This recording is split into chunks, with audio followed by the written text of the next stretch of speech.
Ang pagpapataw ng pamahalaan ng price ceiling ay higit na pabor sa mga consumer o mamimili. Inaasahang ding magdudulot ito ng pagtaas ng demand sa mga produkto. Sapagkat mas mahihikayat ang mga mamimili na bumili ng mga produkto at serbisyo. Sa kabilang dako, ang sitwasyong ito naman ay magpapababa ng supply sa pamilihan, sapagkat ang mga producer ay hindi mahihikayat na mag-produce o gumawa ng mga produkto.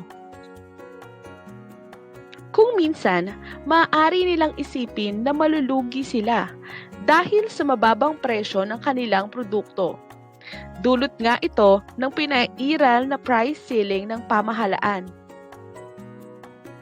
Magkakaroon sila ng ganitong pag-iisip sapagkat ang kanilang gasto sa produksyon, gaya ng presyo ng mga materyales at pasahod sa mga manggagawa, ay fixed ang presyo.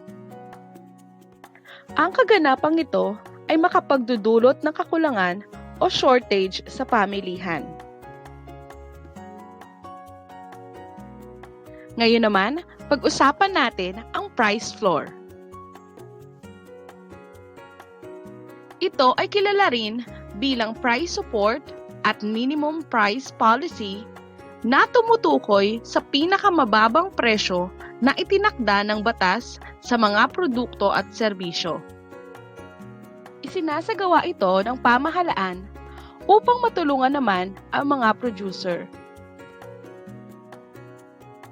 Kabilang sa sistemang ito ang pagkakaloob ng tinatawag na price support sa sektor ng agrikultura at ang batas naman na nag-uukol sa pagtatakda ng minimum wage. Halimbawa nito ay kung masyadong magiging mababa ang presyo ng mga produktong palay sa pamilihan. Ang mga magsasaka ay maaaring mawalan ng interes na magtanim dahil nga maliit lamang ang kanilang kinikita rito.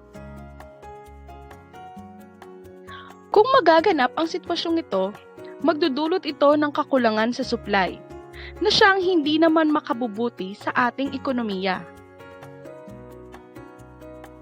Kung kaya, ang pamahalaan ay magtatakda ng price support o price floor o ang pinakamababang presyo kung saan maaaring bilhin ang kanilang ani. Maliban pa rito, maaaring ang pamahalaan ang magsilbing tagabili ng mga aning palay ng mga magsasaka